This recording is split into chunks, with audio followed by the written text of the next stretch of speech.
Hey, what's up, everybody? We are live here on the Ringside Report Network. It's the AEW Dynamite post show for Wednesday, March the 2nd. Tonight on the show, Tony Kahn buys Ring of Honor, CM Punk bleeds, and AEW Revolution coming up this Sunday.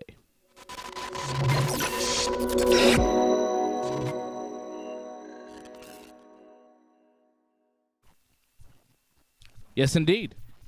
Hello. Johnny is here. What's up, Johnny? Not much. I don't know what you thought about the whole big announcement from Tony Khan about him buying Ring of Honor. Like, it's good for people there who are wrestling for Ring of Honor. I don't know if they're still going to wrestle for Ring of Honor, but the possibility of another place for people to wrestle, that's always good. But I don't know about you. I'm not like motivated to watch Ring of Honor more because of this. No, I don't really understand what this means. How does this work? How does Tony Khan buy Ring of Honor?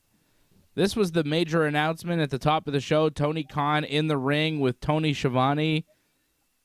And he thanks us for being here. I'm working on my Tony Khan impression. What do you think? Thank you.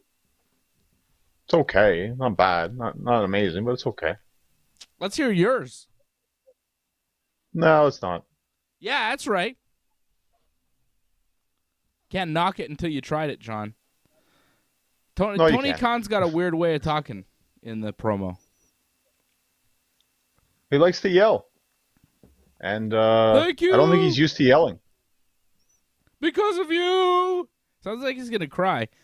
Anyways, he says he's now the owner of Ring of Honor. And he says, Shane's not here. Shane's not here. It's me. Was somebody in the crowd yelling Shane McMahon? Like, what was that?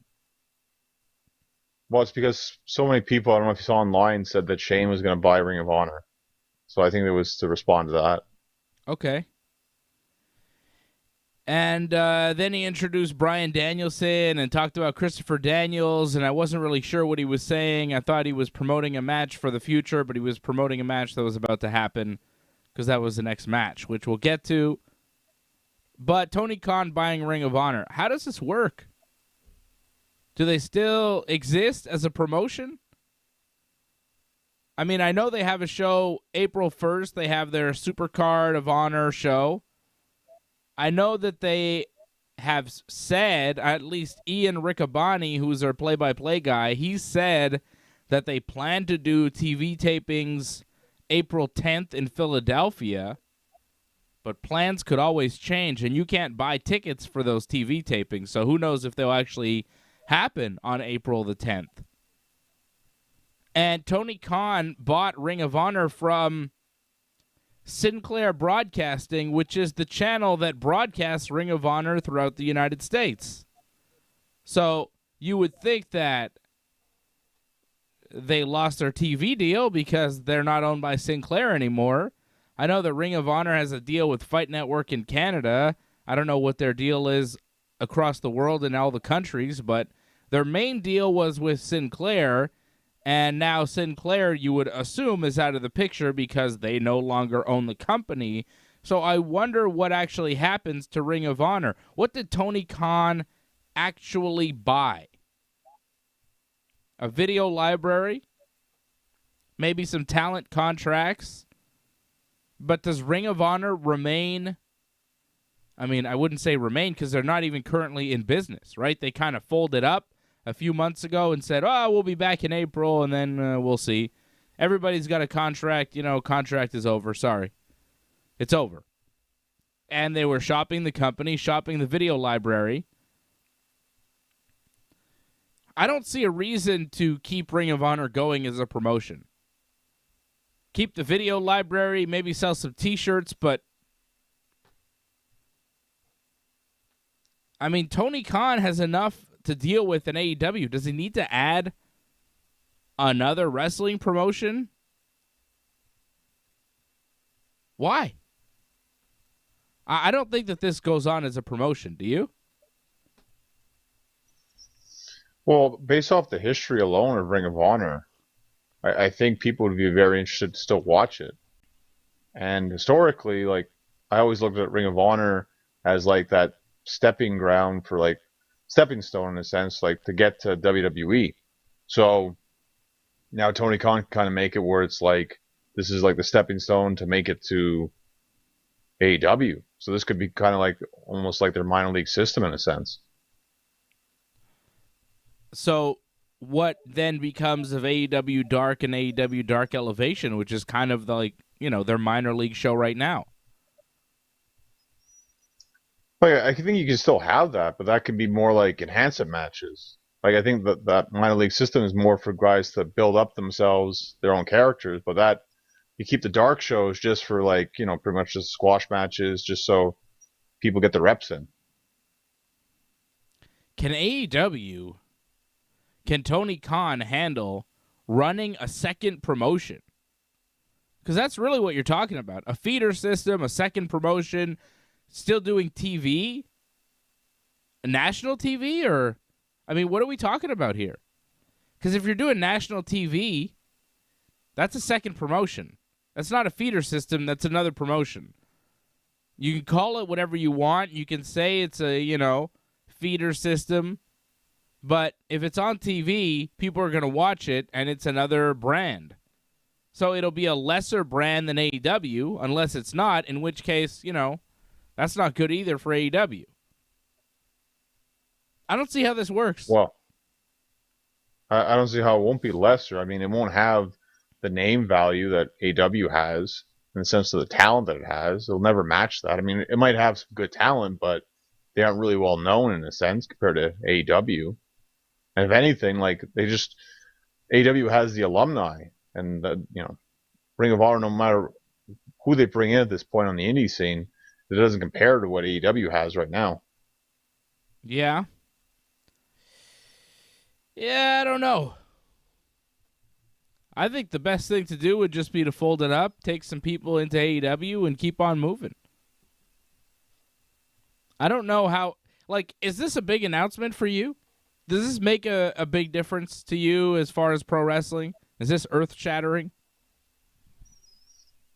Well, I think for wrestling, yeah, because it affects a lot of people in wrestling. It affects a lot of people's jobs, potentially, right? So... For me personally, no, because they didn't sign me or anything, so I don't really personally give a crap whatsoever. So, yeah. But I think for a lot of people, they look at Ring of Honor as like this was the place to watch real wrestling in a sense, and the fact that it continues, I think they're going to be happy about that. But more than likely, Tony Khan's going to have to get somebody to run Ring of Honor for the most part. Like, Vince didn't run OVW or FCW; he got someone else to do it. Yeah. You know who would be really good to run Ring of Honor? A guy who wanted more creative control. How about Cody? Just give Ring of Honor to Cody and Brandy and let them run it however they see fit. Cody wanted all this control. He wanted booking power. Let him run Ring of Honor. Have Nightmare Factory people come through there. Why not? Yeah, I don't know about that. I don't know if you heard what Tony Khan said. He let Cody walk because Cody... for whatever reason, they couldn't come to agreement, and if he wasn't happy, he let him walk. So yeah, it's pretty much done.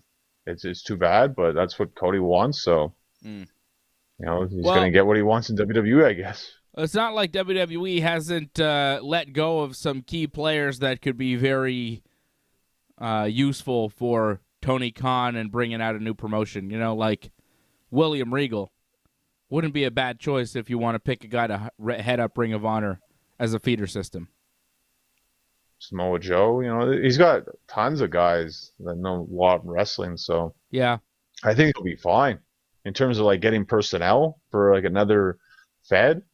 I think he'll be more than okay. Yeah, I just don't know what the interest will be in Ring of Honor if it's not competing with AEW. It's just kind of a lesser promotion.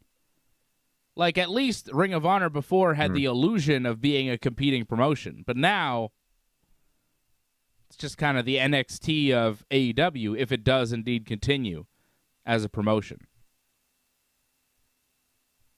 I think the best thing, if they could pull it off, is to get it possibly on TBS, possibly on a Saturday.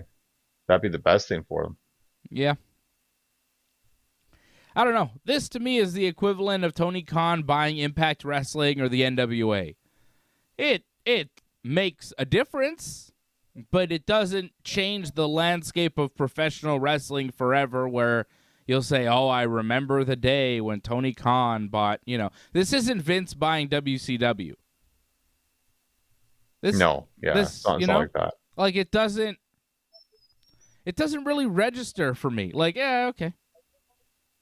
Call me when you buy New Japan. Call me when you buy the WWE, Like, I bought Ring of Honor. Yeah, good. John, I've acquired the rights to, I don't want to bury any wrestling promotion, but some old wrestling promotion that doesn't exist anymore. I've acquired the rights to WCW. I'm bringing it back. Someone already tried to do that, but that wasn't true, apparently. Yeah, that was a big joke. I've acquired the rights to that, what's that guy, that weird, they did a Dark Side of the Ring on that guy? It was like an ECW, but it was all, what's that guy? Was it UWF or something? Yeah. I've acquired the rights to UWF. I'm the new, I bought it, and now we're going to run shows. It's going to be awful. Sounds like fun. Yeah, I'm going to book you in the main event against Honky Tonk Man for a year straight. I think we'll be all right. Well, yeah, I have to do all the bumping, sadly, but oh well. No, that's not how I want it. Well, I don't know if it works for him, brother. I don't care. It's not like that. I don't care. I'm paying him $6 million a year to do it, okay? He's going to do whatever the hell I tell him. I've come into some money. Oh, I don't think so. And I'm bringing back Honky, and I'm paying him big money. He'll work around it somehow.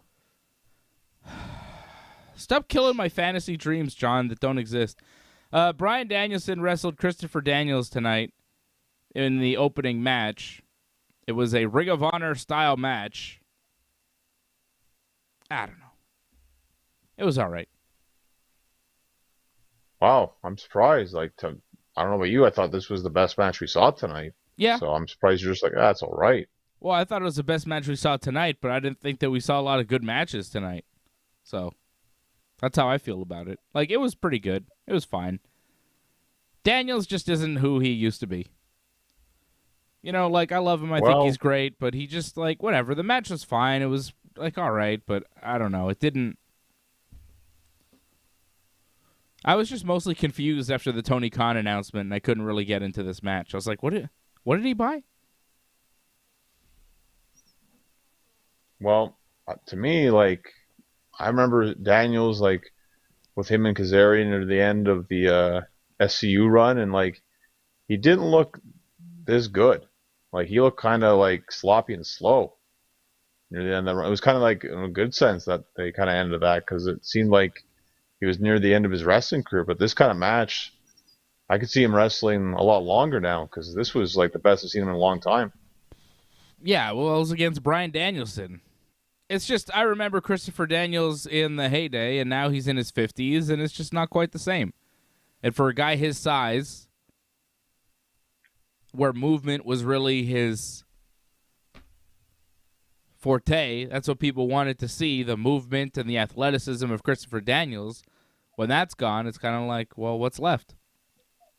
I think he's great, but, yeah. This match didn't do it for me. And I'm a big fan of Bryan Danielson. I just, Bryan's going to beat him, and next. It didn't mean anything. And, it wasn't my favorite match. Well, I thought it would actually be less competitive than it was. I was surprised that they let Daniels keep up with Danielson. But they made it seem very even. It made it seem like Danielson barely won that match. Yeah, because they were trying to put over Ring of Honor. Tony Khan buys Ring of Honor, then says, Christopher Daniels, Ring of Honor original, da-da-da-da-da, and then they bring him out to face Bryan Danielson like they're supposed to, put over Ring of Honor. So, of course, Daniels is going to get some offense in, but eventually Bryan choked him out with the triangle. And then he said he's not in Ring of Honor. This is AEW, and it's time to kick somebody's head in, and he kicks Daniels' head. And he says at Revolution it'll be Jon Moxley's head that is the one getting kicked in. And then Moxley comes out and he gets all mad and he says he will refuse to die and he'll finally beat Bryan at Revolution. And he takes his jacket off and he takes his shirt off and he wants to fight right now. And Bryan kind of squares up with him and then he decides to roll out of the ring. And that was that. Bryan Moxley at Revolution. I feel like they went into this pay-per-view with kind of a dud segment. They have done good promos leading into this, but here, Moxley's promo was... I mean, Danielson didn't say much. Moxley didn't say much. I feel like they've run out of things to say, but they were given another promo tonight because. I feel like they've said all there is to say, all they need to say. And they just did a promo because, well, the pay-per-view's on Sunday. Well, I liked Mox's intensity in the promo, and I like that he put over the fact again that, you know, he's got to prove that he can beat Danielson. Danielson's at his best, and it's up to him to beat him. I don't think he's going to, but out of all the matches, this is the one match where I'm like, this is actually the hardest one to predict. Yeah. You've been saying Moxley's going to win this whole time, but you're starting to doubt it. Just because Moxley doesn't really wrestle. You see Danielson wrestle all the time. Mm-hmm. So it feels like they're building up Danielson for something, and Moxley probably will just fall in line, I think. Shout out to Angelo on the chat, members of the team, Angelo, Doug Hepburn, Ray Cruz, Harold Schneider. Thank you to all the members tuning in here tonight. Don't forget to become a member. Join.ringsidereport.net. Join.ringsidereport.net. Or click that join button beneath me. Doug Hepburn wants to know, Johnny, what is your finisher? Well, there's a couple of different moves. Because I kind of do like the whole like Christian philosophy. Like Christian usually does like the kill switch, right? But he also does a frog splash sometimes. So he kind of changes sometimes. So usually what I usually do the whole, like, grab the guy with a goozle and then do the STO kind of trip. You've probably seen guys do variations of it, or they do, like, at least maybe a capture and then trip. But I always make sure I do the goozle. Looks like a choke slam, but ends up just being a trip. That's usually how I win matches. Okay. Yeah, STO. Didn't you say there was another one? Well, there's one like, you know, fireman's carry, and instead of like a Death Valley driver, you shoot him the other way. Mm-hmm. I think you've seen that before. Sean O'Hare used to do that move too, I think. Mm-hmm. A lot of talk about HBO Max on the chat. Harold Schneider talking about HBO Max, rumors of AEW working with HBO Max. And possibly Cody's show is there now. Cody's reality show has landed there. Yeah. Ray Cruz likes the deal. He likes AEW buying Ring of Honor. Wants to see what they're going to do in the future. I mean, it could be good. It could be good, but, you know, like I said, Ring of Honor at one point was a company that could compete with a company like AEW. And now they're owned by AEW, and they're not competing. They're just kind of a,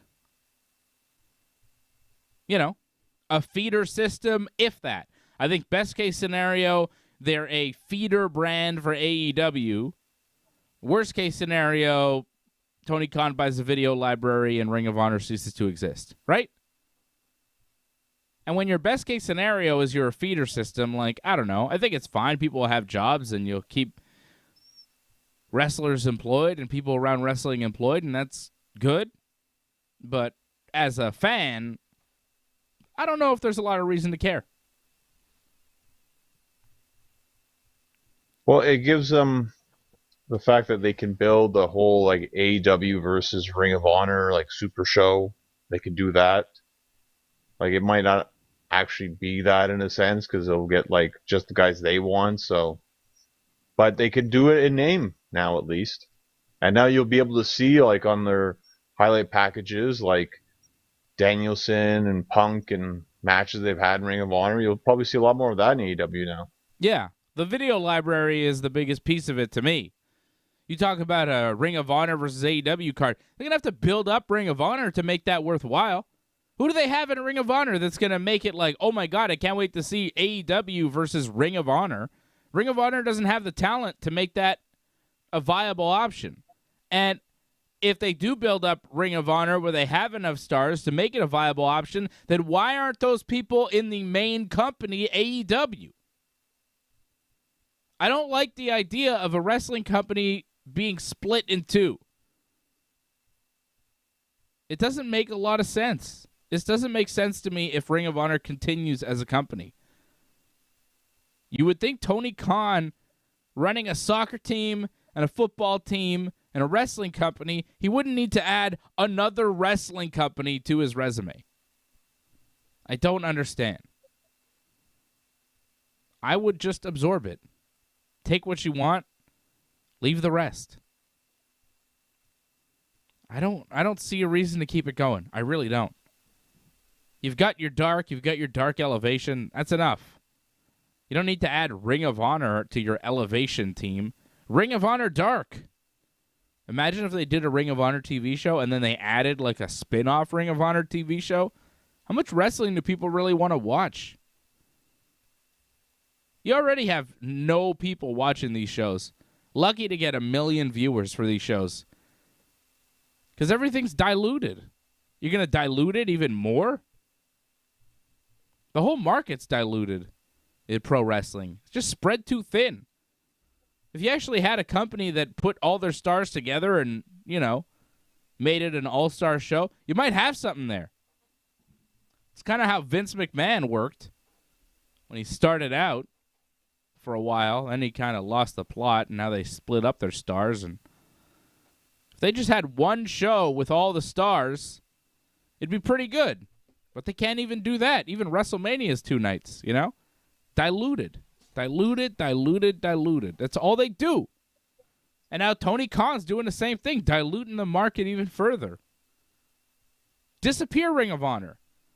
If there's anybody good in Ring of Honor, bring them into AEW and make your company stronger. Then maybe I wouldn't have to see a bunch of jobbers in a battle royal on your main TV show. The Job Squad Battle Royal. Ridiculous.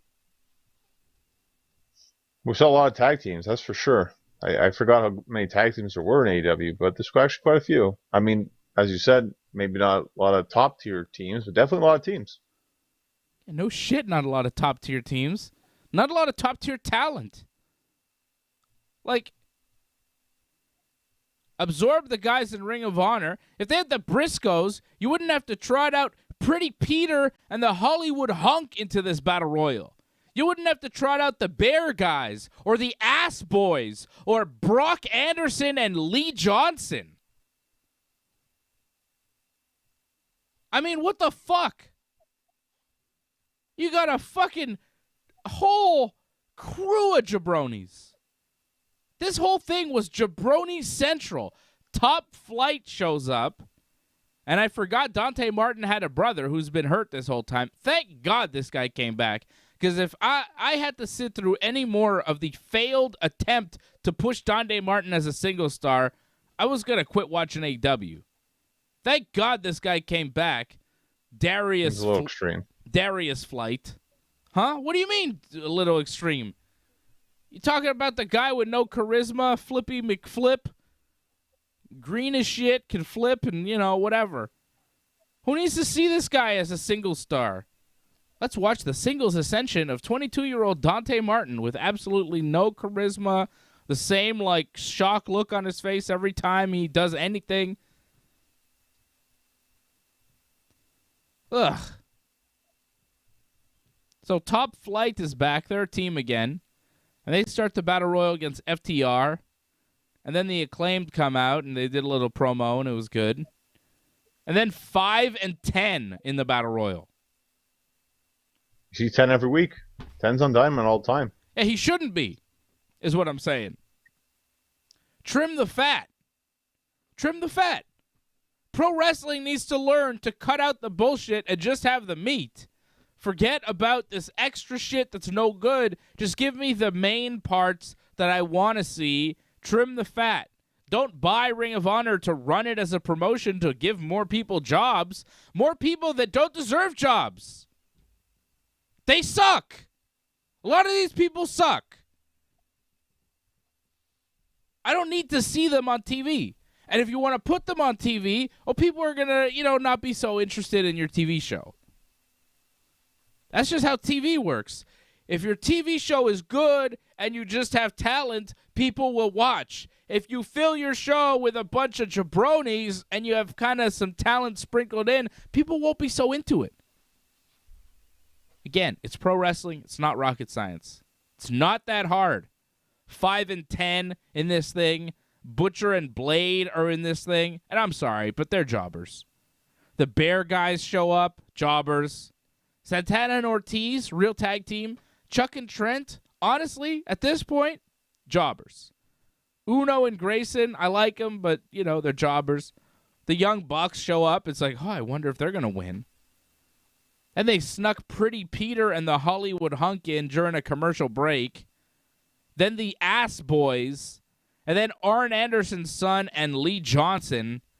And then finally, who's the last team that's going to come out? What's the big?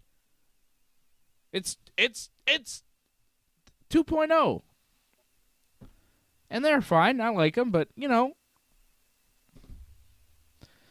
it's not like, oh, my God, like it's the last team in a battle royal, They're putting people in. It's a casino battle royal, so it's every couple of minutes a new team comes out. And the last team is supposed to kind of give you but it's 2.0, who you see all the time and they lose all the time. I mean, they're jobbers in AEW. Most of this battle royal was filled with teams that never win. Have you noticed that?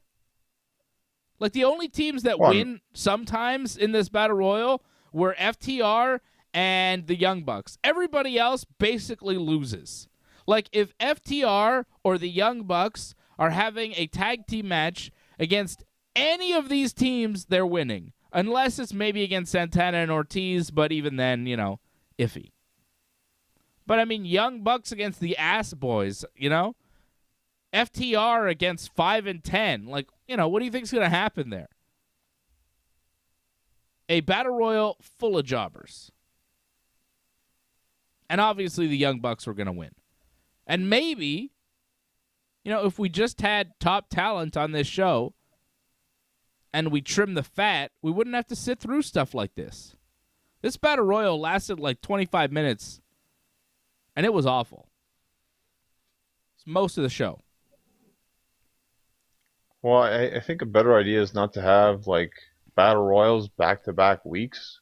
You think? That's one idea Yeah. to do. Never do that again. And, yeah, I mean, if you're going to do it, you're just going to have better teams, or at least, makeshift teams or something, just to make it kind of interesting. I won't disagree with you. In the end, it wasn't very interesting to have 2.0 heel team, too, by the way. Maybe to have a face team. If they had, Moxley and Kingston, that would have been kind of a huge deal, but they were trying to protect too many guys. That's the problem. They wouldn't do something like that, sadly. Yeah. Young Bucks win the thing. It was down to the Young Bucks, the Top Flights, and FTR.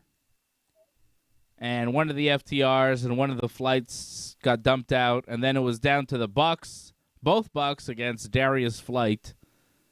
And then Darius Flight eliminated Nick. And then Matt Jackson eliminated Darius Flight by kicking him in the balls and then super kicking him off the apron, with a little bit of distraction from the Red Dragon, who helped the Bucks win because they eliminated them last week, and I guess they felt bad, and Adam Cole made them help.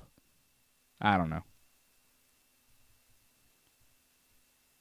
I thought it was weird how it was a tag team battle royal. Very few of the teams were actually working as teams. Everybody was just kind of splitting up and working as individuals. Didn't make a lot of sense. Especially when you have 4 guys from the Dark Order. They don't think to work together. They did at one point, but then it broke up very quickly. You know, a lot of the logic in this match just kind of went out the window. And there just wasn't much happening. Well, because it had the last 25 minutes. They had certain spots at certain times. So that's where I think logic kind of gets thrown out the window because people have to be in the right place. And it throws off, like, logic. I mean, it happened with Butcher and Blade. Like, I think Butcher was getting beat up in the corner and Blade was going to go help, but he had to go out at his spot to get eliminated. So he just walked away from it. It's little things like that. Just it takes away the sense of the match, but that's what happened, sadly. At one point, I saw Dante Martin in the corner, kind of on one knee, throwing these weird kicks to another guy who was down. It was just bizarre. It was just like, God damn, none of these people know what the fuck they're doing right now. Such a mess. Such a mess of a match. And that's what happened. You have a bunch of green talent in a battle royal, and they don't know what the hell they're doing. And they have to fill time, and they're on TV, and they're exposed. I thought it was real convenient. Real convenient that, guys are getting eliminated. It's like one guy gets eliminated from your team, but your team's not eliminated. You could stay in. The other guy could stay in and still win it for the team. But when it came down to the end, it was Top Flight, FTR, and the Young Bucks all intact. They were the final three teams, and, no one had been eliminated. Well, because those teams, for the FTR especially, were actually working together as a team. Yes, they were the only team that worked together as a team. The Bucks kind of did, too, because they understand how to wrestle. They're the only two teams that are legitimate in this whole thing. Santana and Ortiz worked as a team, too. Everybody else was just kind of walking around confused. I don't want to see a match on Dynamite with Brock Anderson. Put him on Dark Elevation, whatever. Shouldn't be on Dynamite. The Bear guys shouldn't be on Dynamite. I thought they canceled Peter Avalon's contract. Why is he on Dynamite? Like, what the hell is going on here? Well, I think with him, he's on a paid per appearance kind of thing, so it's kind of how that worked out. They pay this guy to appear? Well, no one's going to go on for free. Like, why are they? I'm sure they would, but why would they pay this guy to appear? Oh my God. Anyways, the Bucks won, which was obvious. So now it's the Bucks and the Red Dragon against the Jurassic Boys at the pay-per-view for the belts. We'll preview the pay-per-view on Friday night here on Wrestling Uncensored. Chris Jericho did a backstage promo about his match with Eddie Kingston at Revolution. Says, Eddie's finally a star after his promo last week. Eddie, you probably don't know what a promo is, but I can't relate to you, Eddie Kingston, because I've been a star for so long. And Eddie Kingston can't win the big one at Revolution. And Santana showed up and said something, but I kind of tuned out. I don't know. Short promo. They gave each other props, actually. It seems like they're back on the same page, actually. Oh. Okay. I don't know. As soon as he came on the screen, I think I left the room. I got distracted. I don't know. This is not my favorite episode of Dynamite, right? Like, this was... It was weird. It was a weird one. It's like they're saving themselves for the pay-per-view. Mixed bag, I found. So your match of the night was what? The opener? Danielson and Daniels? Yep. A lot of Daniels going on. Yeah, I would say so, too.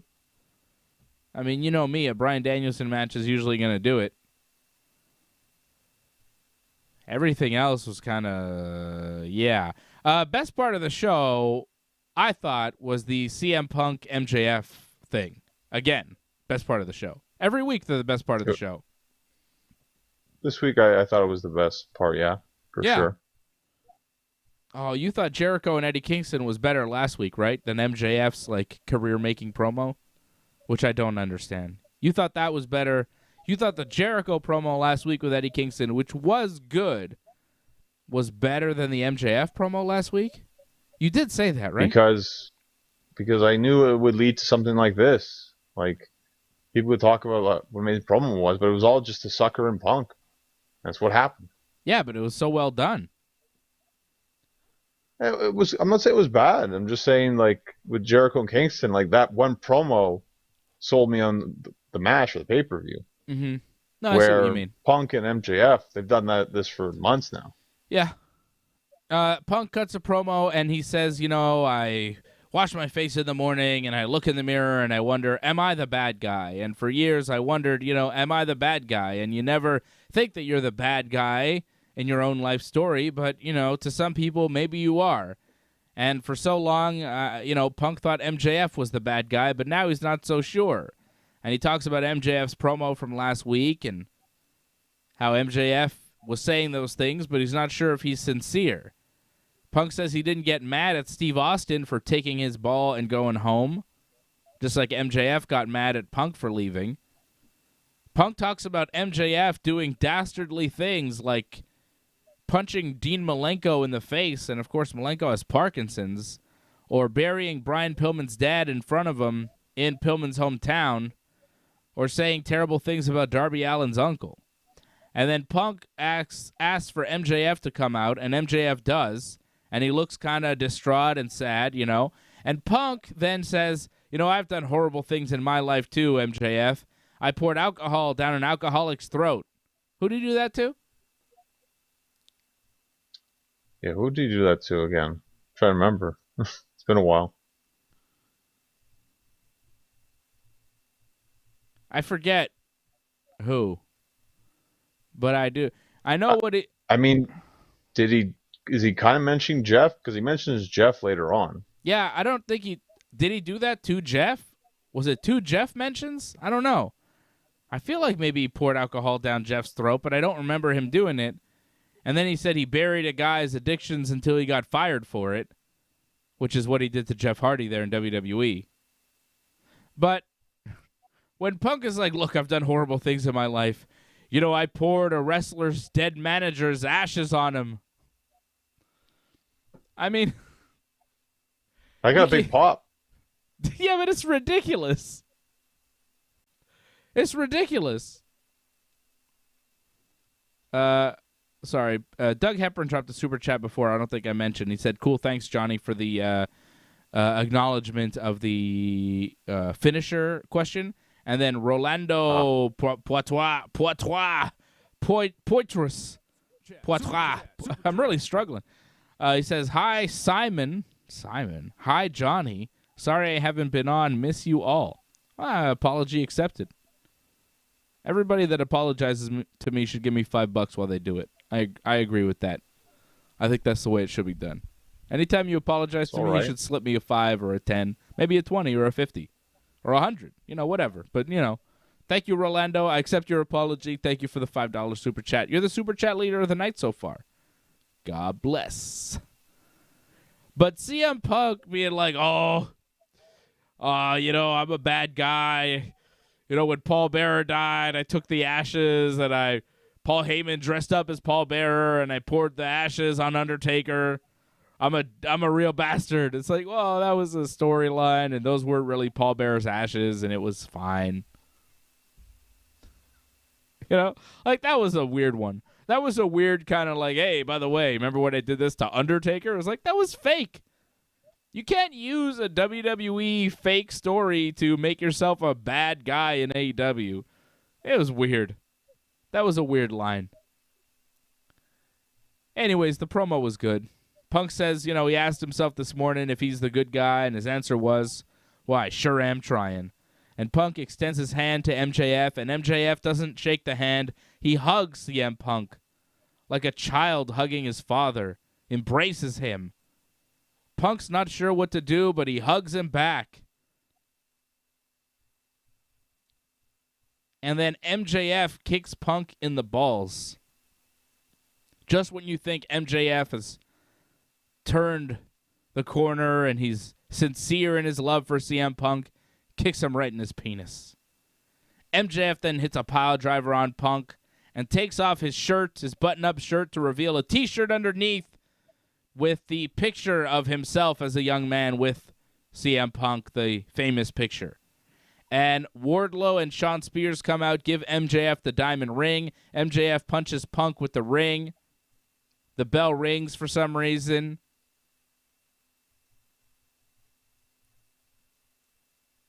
MJF had punched. Security came out for MJF that. That's why. Punched Punk with the ring. Security comes out, and Punk comes up bleeding after the ring shot, so he blades, and he's bleeding quite a bit, right? Quite a bit. Spears then chokes Punk with the dog collar, and MJF tells Punk that the biggest trick the devil ever pulled was convincing you he didn't exist, and at Revolution he is going to prove that he is the devil himself. And Punk is bleeding quite a bit. And Sting and Darby and Sammy Guevara show up eventually to chase off all of the Pinnacle. FTR was there to stop the security. FTR just kind of wandered out. Like, MJF was there, and then Spears and Wardlow show up pretty quick, and then FTR kind of wandered out, and you're like, what the hell are they doing here? And then security showed up, and you're like, oh, okay, to fight off security. Yeah. It seemed like it was a little bit off in the timing, but I think it was probably because security was supposed to come sooner, so I guess FTR waited until they got the signal with the bell ringing, so I guess that may have thrown things off a little bit, but it also didn't matter too much, because like if they all came out at the same time and FTR just stood there, did nothing, it kind of was kind of ridiculous, so it's kind of good that they waited, I think. Yeah. Yeah, it's fine the way they did it. It makes sense. I mean, I'm more focused on what MJF did and the blood and the promo. A lot of blood from Punk. Tons of blood. Yeah, well, maybe that's just the taste for the pay-per-view. Like, it's going to be interesting. Yeah, it got out of control. I mean, he's bleeding. They're choking him. Like, they're hanging him from the floor with the dog collar. Like, it got real violent in a hurry. And JR was like, oh, they're going too far. This is too far. I think he meant it. Well, it is television, too. Like, there is you can only do so much violence in a sense before it's like, it kind of looks like attempted murder in a sense. So it was a little rough. But, again, I think you needed something like this. You need something edgy for the match. I think people wanted to see that. And, throwing that line that Piper used to use a lot too kind of helps play into this match and how violent it's going to be. A lot of violence. A lot of violence. An apology. You will apologize. Patrick C. Hamilton dropping an apology super chat, 777. Thank you, Patrick.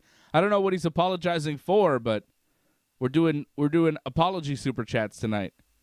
Anytime you apologize to me, you better give me $5 to $10 at least. Otherwise, apology not accepted. Well, I guess all those AJ apologies never accepted. Oh, my God. AJ owes me millions of dollars for all the apologies. AJ. That guy. Terrible. What the hell is going on? All right, Punk was bleeding real bad. I was watching this show with my son, and when the Punk stuff happened, I was like, uh-oh. Idea. I was like, uh-oh. It was bad. I was looking at him. I was like, he's not selling it. He doesn't even react. He's like, yeah, whatever. He's seen it all. He watches the UFC. He doesn't care. Humans bleed, right? We have blood. Yeah, but there's the blood dog and collar, there's the choking. The choking was a little much. Yeah, it was bad. I was watching it with my son, and I didn't know that it was going to get so violent, And then his mom walked in the room, and she's like, what the hell's going on here? I was like, whoops. What? That's it? That's your response? Yeah, what am I supposed to say? I was like, I don't know. It's getting a little crazy. What can I say? Yeah, it's a little violent. Whoops. What am I supposed to do? This is how I parent, John. Whoops. Well, I guess he's not watching the pay-per-view at least. No, because he's going to go to a live wrestling show. He's going to see Roman Reigns, the big dog. Family-friendly wrestling from the WWE. Ronda Rousey. There you go. Charlotte Flair, Sunday night. It's going to be fun. Big smiles. Oh, yeah. No blood. Yeah.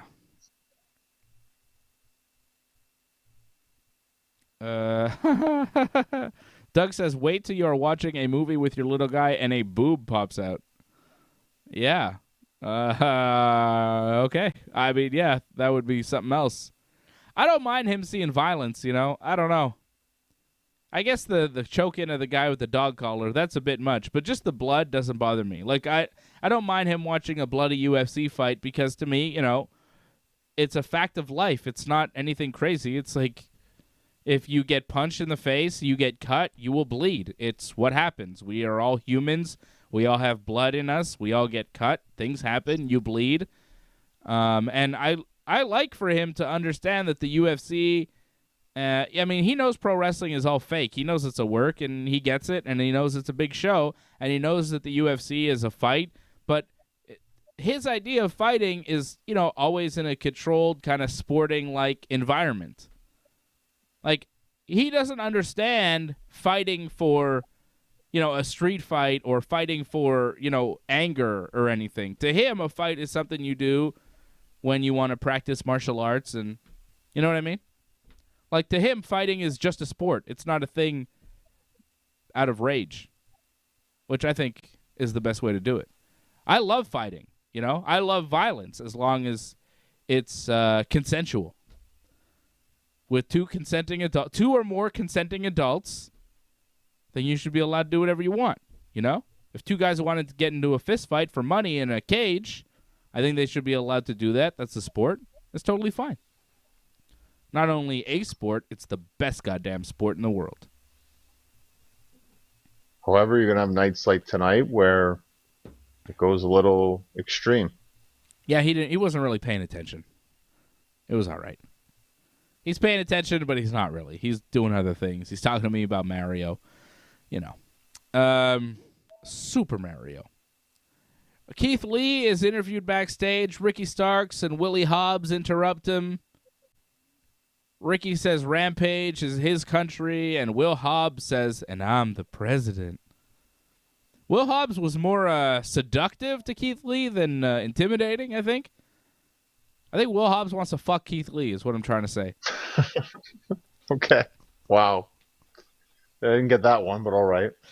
You didn't get that with the overalls and his, like, pecs coming out? He's like, and I'm the president. Like, the way he delivered the line, it was not intimidating. It was trying to seduce Keith Lee. Go back and watch. I'm telling you. The way Will Hobbs spoke to Keith Lee, I was like, are you supposed to be intimidating, or do you want to fuck Keith Lee? I honestly thought they were about to, you know, get into it. It was, I mean, I didn't really think that, but I was like, what the hell is Will Hobbs pulling here? What's going on? This is weird. It's a weird way to address Keith Lee. But I love when Ricky Starks comes in. He's like, greetings and salutations, like making fun of Keith Lee's voice. Goddamn hilarious. His Keith Lee impression gets me every time. Ricky's good. I don't know if he's going to win the match, but yeah, he's definitely entertaining. He'll probably stand out. I'm just hoping off this ladder match, I don't know if you've seen that they still have one more spot left. We'll find out Friday. And I'm hoping it's going to go to Christian. He's wrestling Ethan Page. I think putting Christian in that ladder match is going to make it much better. I hope it's Christian. Right? Wait, you look back on him in multi-man ladder matches. Like, he's a pro. And you kind of need a guy like that knows how to put those matches together, I think. Mm-hmm. Even if he's not in the match, at least you hope he's guiding it backstage or something. But put him in the match, the chances of it succeeding, I think, goes up. Yeah, I think Christian makes that match way better, and hopefully he is in it. So far, we got Keith Lee, Wardlow, Will Hobbs, Ricky Starks, Orange Cassidy, and either Ethan Page or Christian, depending on who wins the match on Friday on Rampage, and then somebody else, a mystery person for this ladder match. Any thoughts on the mystery? Johnny Gargano?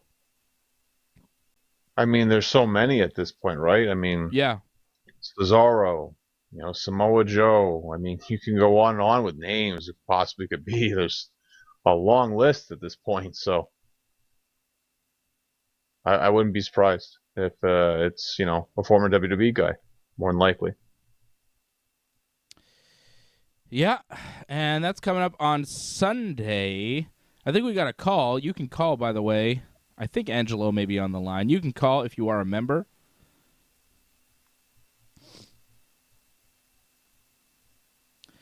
Is Big Bob Burgers AJ or what? What's going on? I can't really tell what's going on. I see random comments, but I don't see all the comments. I feel like Because I found out Friday, like, I only see some of them. So, but not I all don't the know. comments pop up. I think AJ has dummy accounts and he like shows up. All right, let's get. I think Angelo's on the line. Is Angelo there? Angelo. I've been waiting for the last few minutes. Oh, okay. There you go. I didn't know you were there. What's going on, Angelo? I was here the whole time. Not much human. Well, you know, we're talking about Dynamite. I'm just, doing the show. What's on your mind? Just want to make a comment about MJF and Punk's segment. I like how their feet were properly positioned for the low blow at the end, but you knew it was coming based on the whole promo, how it was set up and everything. Yeah. But it was great the way they pulled it off, because they went right from the hug to the emotional moment, and MJF still had that, like, sad face on, and then he just kicks him, and you're like, oh. You knew it was coming, That's but... why if you... Yeah, but you knew it was That's coming. why if you notice how they're... Yeah, go ahead. If you knew if you saw how their feet were positioned, MJF's right foot was right underneath CM Punk's Right. private area. Yeah. So you knew it was coming. For me, that was the best part of the night for me, in my opinion. Well, we have news on this Bob Burgers in the chat. Do you think it's an AJ alias, or do you think it's a real guy? Because he says he wishes he was AJ. He's 150 pounds heavier. But I think only AJ would say he wishes he was AJ. Nobody else wishes they were AJ, right, Angelo? No, I don't wish I was AJ. Oh, no. No way. Oh, man. Yeah, I don't know. Now Rolando is making cracks. He says, have you seen AJ? I think the vax got him. He's huge now. Think balloon. Wow. People are really making cracks about AJ's size. Apparently AJ's got bigger. I don't think AJ's put on pounds. Anyways, let's not talk about AJ's physique. What do you think about Ring of Honor being bought by Tony Khan? Is this something you want to see? Do you want to see Ring of Honor continue as a promotion under Tony Khan in the AEW banner, or you want to see them fold up? I don't know much about Ring of Honor, so I really don't have an opinion. But to be fair, I think they should probably just fold it up. Yeah. Yeah, that's what I think too. See, John? Because I don't know much about Ring of Honor. I know WWE, AEW, WCW, and all that, but ROH. Yeah. I don't know much about it to make an informative opinion. To me, Ring of Honor, Samoa Joe, CM Punk, Christopher Daniels, AJ Styles, Bryan Danielson, all those guys were the guys that made Ring of Honor. These days, I don't think Ring of Honor has had a real buzz for a few years now. And I think AEW is one of the big reasons why Ring of Honor took a downfall. They took a lot of talent from Ring of Honor. It hurt. When the Bucks went over, when Cody left, when all those guys stopped being in Ring of Honor, Hangman, and they went to start AEW, that was a nail in the coffin for Ring of Honor. And now look who comes and buys them, AEW. Good plan. Johnny, thoughts? You got to think about the pandemic, too, though. That kind of really hurt them as well. You think about it. Yeah, it didn't help. Pandemic hurt everybody. That's it. It hurt everybody. It wasn't easy for AEW. It wasn't easy for WWE. It hurt Ring of Honor more. Ring of Honor, they said, we're going to keep everybody employed during a pandemic. Everybody's getting money from their contracts. We'll keep paying you. Then they go back to work. They start having shows again. And then a couple months later, they're like, yeah, actually, we can't afford this. We're shutting down. I don't know. It's the choices He you probably make. should have stayed shut down. Yeah, I think so. But it's I don't know. I don't know what's going to happen with Ring of Honor and with Tony Khan and the purchase. Like maybe they bring it in as a feeder system, but honestly, I don't think there's a point to that. I think they already have their feeder system with Dark and Dark Elevation. They don't need another promotion to kind of watch over and book. And, it takes resources to run a wrestling promotion. Do they really want to spread themselves that thin? Do they want to compete against WWE, or do they just want to give a bunch of people in the wrestling business jobs? Like, what does AEW want to do? Do they want to be the biggest wrestling company in the world, or are they just trying to make friends? Seems like they're just trying to make friends. It's going to take them time to get to WWE's level. Yeah, but they could get there. They're still young. Yeah, but they could get there a lot faster. They could make strides a lot quicker. They could be doing things that they're not doing right now that could put them at least in the ballpark. Right now, they're not even in the conversation. They're not making noise. Nobody cares. Nobody cares. It's not creating a buzz. It's creating a buzz with wrestling fans that are watching wrestling no matter what. People that are watching WWE, they'll watch AEW too. People that like AEW are going to watch AEW, but it's not creating a big mainstream buzz. So,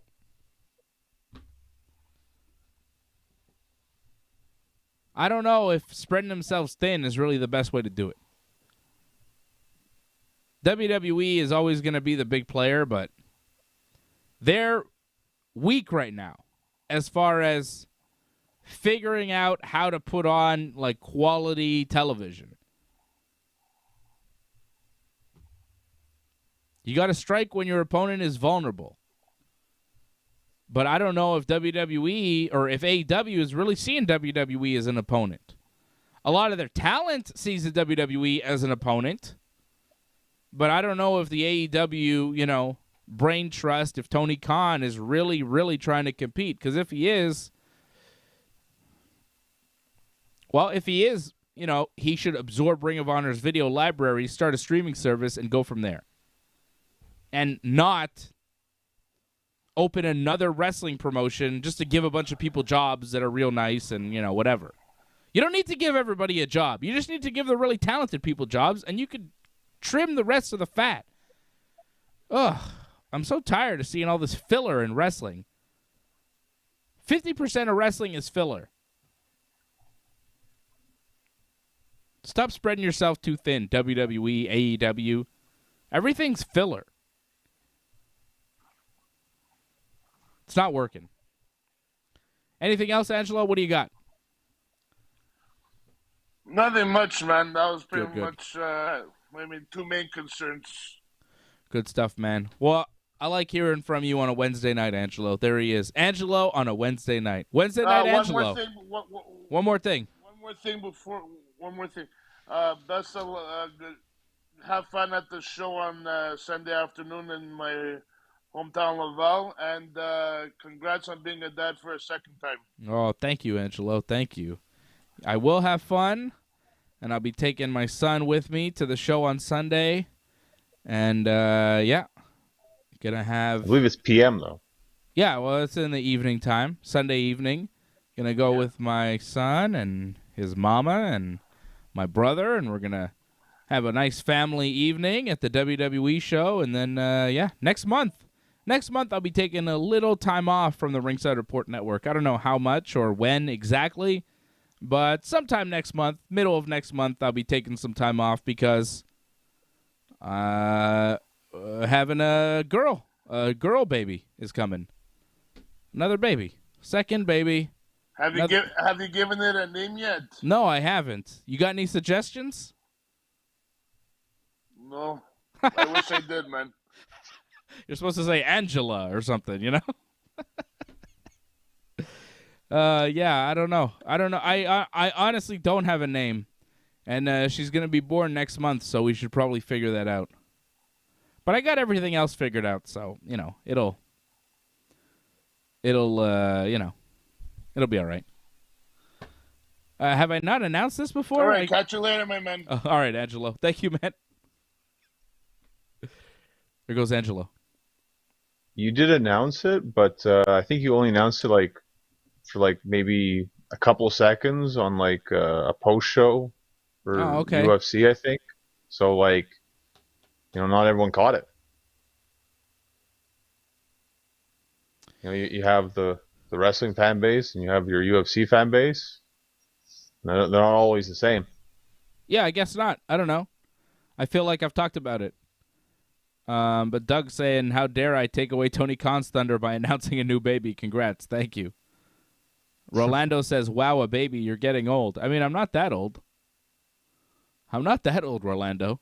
I can still make babies. I'm a genetic jackhammer. Second kid. And that'll be good. I think we'll be set after 2, although who knows? Who knows what the world may bring to us? But yeah. Yeah, I'm looking forward to it. I'm really looking forward to it. I can't wait to meet my daughter. It's going to be nuts. Because she's going to be a person that'll be pretty important to me for the rest of my life. And I know she's coming, but I haven't met her yet. And I know I'm going to meet her next month. She'll show up. And then, she'll be there for the rest of my life. She'll be taking care of me when I'm old. So, that'll be fun. It'll be pretty amazing. Yeah. It's amazing. I love fatherhood, man. I cannot recommend it enough. 5 stars review. I love it. Rolando says make 10 more. I would, but his mother, I don't think would be too happy about that. No, I don't think she'd be happy to hear that someone said that. Nah, I don't think she's down for 10 more. And if I had 10 more, I'd have to have them with different women. And again, I don't think she'd be too happy about that. So, calm down, Kimbo. Calm down. Lil Wayne, Lil Wayne's got 20 kids with 15 different chicks or something. I don't know. That guy. Didn't Kimbo have 7? Kimbo Slice? Yeah, I don't know. He had a bunch of kids. A lot of people have a lot of kids, But I think 2 will be good for me. I think 2 will be good. And if I have 3, well, something's happened. Whoops. Nah, I'm kidding. Although I'm not actually. So yeah, I look forward to it, man. I look forward to another kid. My son is amazing. My son is the best guy I know. I mean, no disrespect, John, but my son is the best guy I know. I mean, you like my son. Nah, he's a good little guy. Yeah, you like him better than you like me, obviously, right? By far. Everybody does. Well, he's the perfect mix of you and your better half, right? So, I mean, yeah, he's the best. Isn't he superior then? I think you'd admit that too, right? Oh, yeah. He's far superior to me in every way. Yes. So, Doug just says, the way it is. Doug says, what if she's born on WrestleMania? The name would have to tie in with that. And I agree, Doug. And if she's born Mania weekend, she'll be a week early, which is possible.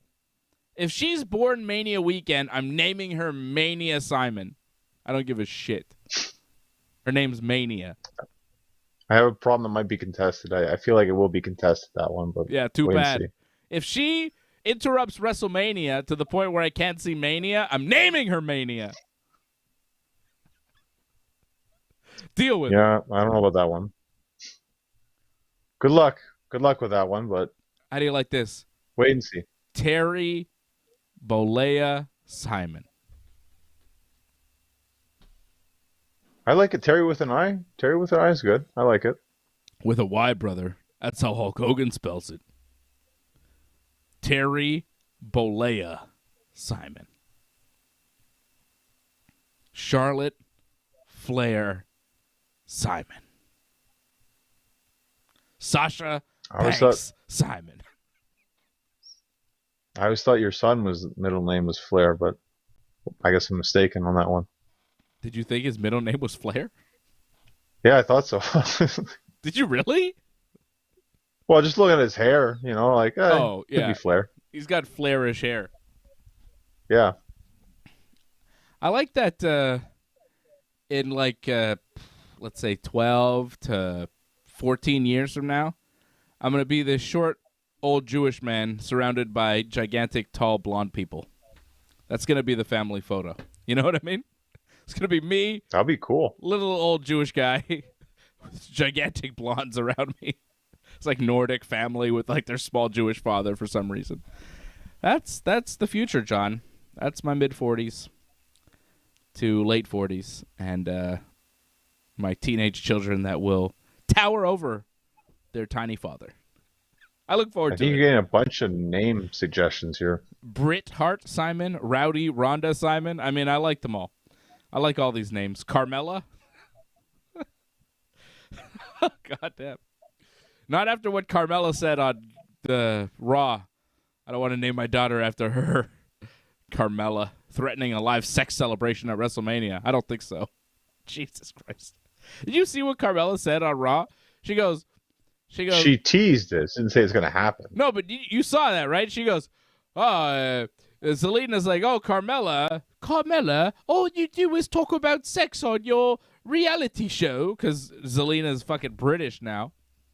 Because she's And queen. Yeah, That's why. and then Carmella's like, oh, honey, if you think all I do is talk about sex, wait until you see what I do at WrestleMania when we win and my fiance will come out for a little celebration. And I'm like, what the fuck? She's going to fuck giving Corey away that Graves. they're going to lose. She's going to fuck Corey Graves on TV, baby. Oh, they better not lose. I want to see a live sex celebration at WrestleMania in front of 100,000 people. Oh God! All right, back to this thing here. The Dynamite show that we watched. Thunder Rosa and Mercedes Martinez beat Britt Baker and Jamie Hayter. Thunder hit her finish on Britt for the win. 2 thumbs down. I don't know what happened here. This match just went off the rails or something. Like someone got lost or something, or it just became a mess for whatever reason the last couple of minutes, and just like it just ended so flat. Like it was very disappointing given the talent that was involved. Yeah, I did not like that match at all. And you know now that Thunder ain't winning, right? I don't even think it's going to be the main event now, to be honest. Like I thought, oh, maybe it should be the main event. It's most interesting. Main After that one, event? I'm like, oof. Super chat. That can't be the main event. Hangman's got a main event. He's a world champion. Yeah, he showed he's much better now. Like, oof, this was a rough week for Thunder and Britt, without question. Yeah. Terrible. Too bad. Doug dropping a super chat. He says, enjoy the show on Sunday, Dave. Very cool. Thank you, Johnny. Thank you, Doug, for dropping the super chat. And you are now the new super chat leader, taking over from Super chats. Patrick, I believe, right? Patrick was the leader. Thank you, Patrick. Thank you, Rolando. Thank you, Doug. Doug is now the super chat leader of the night. Thank you, Doug, for supporting the Ringside Report Network, as always. And my kids don't have godfathers. I think that's like a religious thing. I don't know. My son doesn't have a godfather or godparents or anything like that. All right. I haven't done that. So AJ's not the godfather. Johnny's not the god. There is no godfather. I think if anybody be the godfather, it'd be my brother probably, but I don't.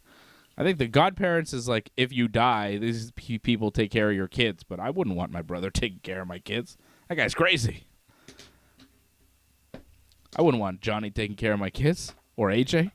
I wouldn't want any people raising my kids. I'm not dying, so it'll be fine. All right? Well, he's just got a lot of kids, so I would think he'd actually be pretty good at it. Yeah, he might be, but I don't want to think about it. So I'm not going to think about it. If myself and my spouse die, my son will raise himself, and he'll do a great job. I trust him to raise himself at that point, I think. He'll be fine. He'll raise him and his sister. He'll be great. He's almost 5. He's figured life out already. He's basically raising himself now.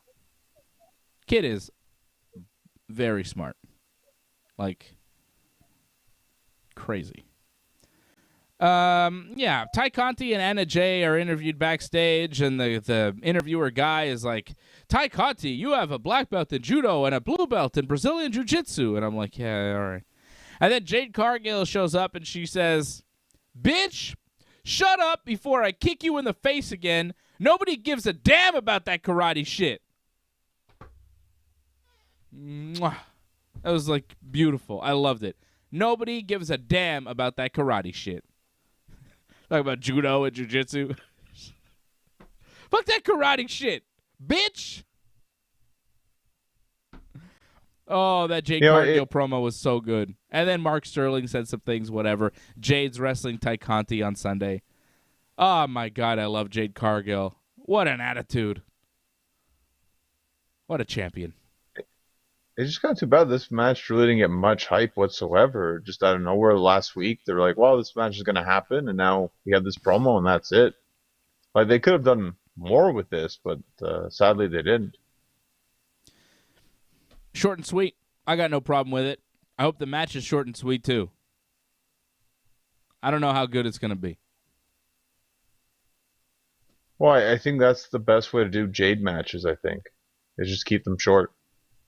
Yeah. When they get too long, it gets too messy. So don't do that. They then did a promo for Chris Statlander and Layla Hirsch, who have a match on the pre-show of Revolution. Chris Statlander's doing a promo, and I like Layla Hirsch. She's like, why am I talking to a camera? What is this? Why am I doing this? I just want action. But I like that she's cutting a promo, and she's like, why am I talking to this camera? That was my favorite line. This was, whatever. Pre-show match for the pay-per-view. There's two pre-show matches, I think. Hook versus QT and Layla Hirsch versus Chris Statlander will be the pre-show matches. Set for the pay-per-view, we've got Jade Cargill versus Ty Conti. Andrade, Matt Hardy, and Isaiah Cassidy versus Darby Allin, Sting, and Sami Guevara in a 6-man tornado tag.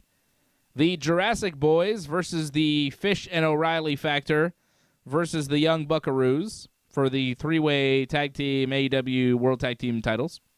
Bryan Danielson versus Jon Moxley for blood and guts and whatever. Chris Jericho versus Eddie Kingston for fame and fortune.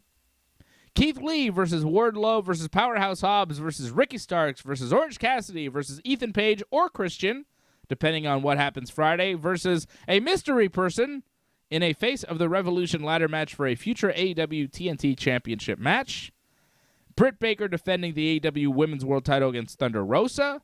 CM Punk versus MJF in a dog collar match.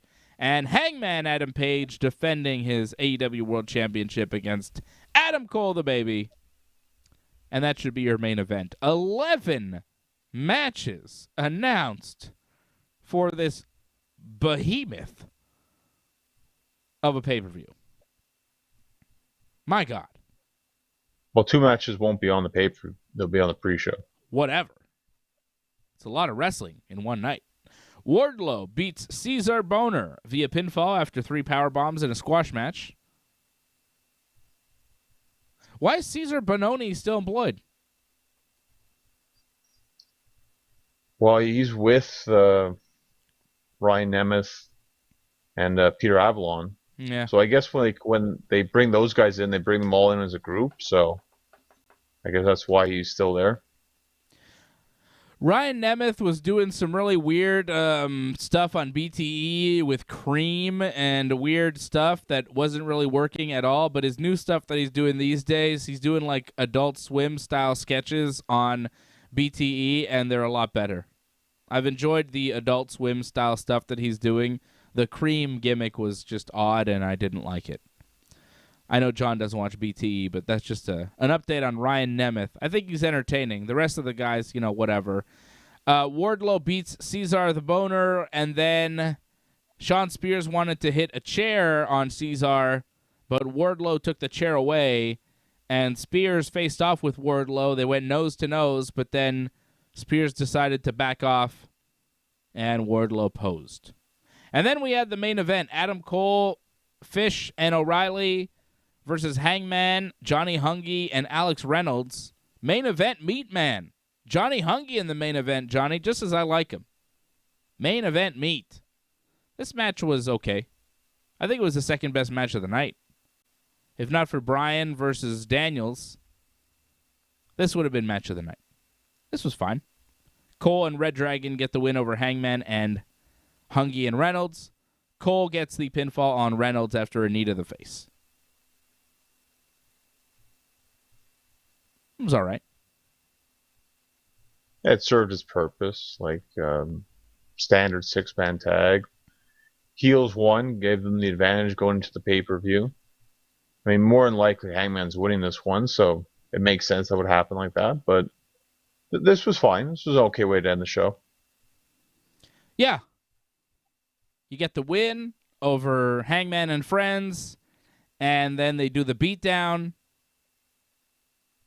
They duct tape Hangman to the top rope and beat him up a little bit, beat up Silver and Reynolds, make Hangman watch, super kick Hangman, take the belt, puts it on Hangman's shoulder, tells him that this belongs to him. Adam Cole says, this belongs to me now. Only temporary. I'll take it from you at the pay-per-view. And, it's what you need to see. The champion in trouble. World Championship on the line. You know what the main event is going to be. You know the business at hand. It's the world title. It's the last thing you see. World champion, challenger, going into the pay-per-view. This is what you needed to have at the end of this show, and they got that accomplished. Was it super exciting? Not really, but like you said, John, it served its purpose. You needed to do that. You needed to set that up. You needed to continue that feud. Like, I feel like you needed this to build a little bit more heat for that match on Sunday. I don't think that this match had a ton of heat going into it. And now, after this beatdown, it added a little something. Kind of the opposite of Moxley and Bryan Danielson, where I feel like they have said all they needed to say, and they just were talking because, the pay-per-view's on Sunday. Here, I think you needed to have one more chapter in this story going into the pay-per-view. So this was fine. Overall, Dynamite going into this pay-per-view, not super exciting. I feel like AEW doesn't do the go-home shows that well, but the shows right after the pay-per-view are usually quite good. Right? They're good at the fallout. They're not so good at the final build. Usually the pay-per-view, there's some decent matches. The only problem really with the pay-per-views recently has been that they've been too long. And their little stunts don't go off correctly. But besides that, you see some good matches. Yeah. The pay-per-views are usually very good. I expect this pay-per-view to be great. I'm going to be at a WWE house show on Sunday night, so unfortunately I won't be able to do the post-show for this pay-per-view, which is very rare, but hey, pro wrestling and family. Going to be going to the WWE show. But while I'm at the WWE show, I'll definitely be checking in to this pay-per-view because I'm excited. And I'll be watching If I were it. you, I'll give you my thoughts on the pay-per-view Monday night after Raw. After Raw, when I'm back here on Monday, I'll talk about the Revolution pay-per-view. Say what, John, if you were me? I would just stay off social media, maybe post stuff that you're doing at the house show, whatever, for WWE, but I would try to stay away from AEW. Just watch when you get home. Yeah, but then I'd have to stay up very late. Well, I mean, watch it the next day kind of thing. Don't watch it yeah, we'll see. We'll see what I do. I don't think I'll be able to stay away. I think while I'm at the house show, I'll be checking in to see what's going on. I can't help myself. I can't. Multitasking. Yeah. And, of course, I'll be tweeting stuff from the WWE house show on Sunday night. So definitely check that out at Dave Simon MMA on Twitter and Instagram. I tweeted out a pretty cool picture today on my no, not tweet. I grammed on my gram, John. Do you see the new picture I posted? Was it a toy? No, it was not a toy. It was a bag of chips. No, I missed that. Sorry. Hold on, let me show you. Oh yeah, look at this, brand new. I never seen these before. Oh, sweet Yeah, and ketchup. I've never seen ketchup like that. Yeah. sweet and spicy ketchup. Ooh, these were quite good, John. Real good. Miss Vicky's, you did it again. You're a genius. That's the kind of things I post on my Instagram. Snacks and such.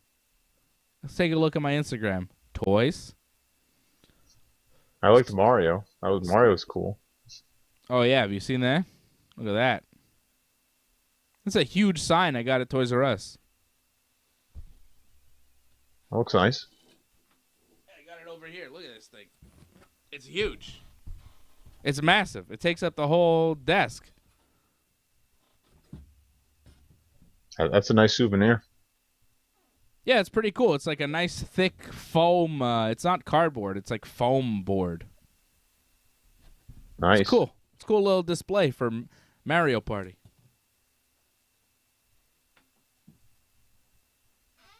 Yeah. Wait a second. Yeah, look at this thing. Gigantic. This was given to me by a friend I have that works at Toys R Us. You make friends with people at Toys R Us and they hook you up. Well, I'm sure your son likes looking at that and playing with that a lot. Being the huge Mario fan that he is. Yeah, he loves Mario, but he can't really play with it. It's a sign. He likes looking at it though. I mean, it looks cool. It's a cool looking thing. All right. And that's it. That's all. We're done. Anything else? Well, you do have a big show Saturday. Oh, Even though we're not doing a post show for wrestling, you still have UFC Saturday, so that's huge. Yes, indeed. Tomorrow night, we're going to preview UFC 272 right here on the Ringside Report Network, 8 p.m. Eastern Time for the Ringside Report MMA show. These comments from Rolando. I don't know who Rolando is. I don't know what Rolando thinks he knows about me or, I'm little. I'm big where it counts, Rolando. Let me tell you. I don't know what the hell you're talking about. Who's Rolando anyways? Rolando comes out of nowhere. I think he's friends with AJ. Anytime you get a friend with AJ, it's like, what the hell is this guy talking about? You should apologize to me, Rolando, for saying that I'm little. And you know how you apologize to me? With money. I demand an apology. 5 to 10. 5 to 10. 5 to 10. 5 to 10 out of respect, Rolando. Was my dad a math teacher? No. What the fuck? Rolando's questions are getting out of control, and he should apologize profusely to me in Super Chat form. What the hell are you guys talking about? People talking about my size. Well, I don't know. Maybe AJ's going to have some explaining to do tomorrow, I think. Yeah, I think AJ's got to do some explaining because AJ's behind all of this. I blame AJ for all of these people. Bob Burgers, Rolando. I blame AJ for them. All right. Thank you to Doug Hepburn. You are the Super Chat leader of the night. Thank you to Rolando, I suppose, for the Super Chat. Thank you to Patrick C. Hamilton as well. Thank you, Patrick. Thank you to all the members, Harold Schneider, Ray Cruz, Doug Hepburn, Angelo Contagonis, of course. Great to hear from Angelo tonight. All right. Oh, Rolando wants me to stop. He can't breathe. Maybe I'll keep going so that, we don't get these comments from Rolando anymore. Imagine I kill Rolando by, just cracking him up and he just dies. Sorry, Rolando. But it's time for you to rest in peace.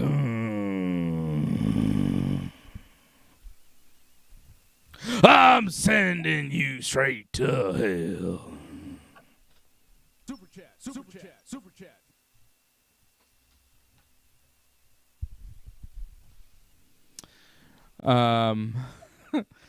There was a super chat. Angelo dropping a super chat. He says, great show as always, guys. See you tomorrow night. Have a great weekend. Johnny, of course, will be back here with me Friday night, 10 p.m. Eastern Time. It's not manslaughter if I make you laugh and you die, Rolando. That's your own fault. It's not manslaughter. I can't be held responsible, okay? It's not manslaughter. If you die because I'm joking, I'm making jokes, and then you die because you can't breathe or you have a heart thing, or that's not my fault. That's your fault. Deal with it. Rest in peace, Rolando. Sorry. Angelo, you're now the super chat leader of the night. I don't wish death upon Rolando. Just so we're clear. I don't want Rolando to die. I'm just saying, he said, stop, I can't breathe. I think it would have been funny, if I literally killed a guy with jokes. Tomorrow night, 8 p.m. Eastern Time, Ringside Report MMA will preview UFC 272. I'm not looking up anything, Rolando. Suck it. And then Friday night, 10 p.m. Eastern, we'll be back for the AEW Revolution preview, and we'll talk about SmackDown and everything there. And then Saturday night, we're going to be doing the watch-along for UFC 272. UFC 272 coming up. Kobe Covington versus Jorge Masvidal on Saturday night. Yes, Angelo, the crazies have come out tonight. I think Bob Burgers is AJ because he says he wishes he was AJ, and nobody wishes that. And he's pro-Rolando, and I know AJ and Rolando are associated in some way, so I'm suspicious about the whole deal. All right. Thanks, everybody.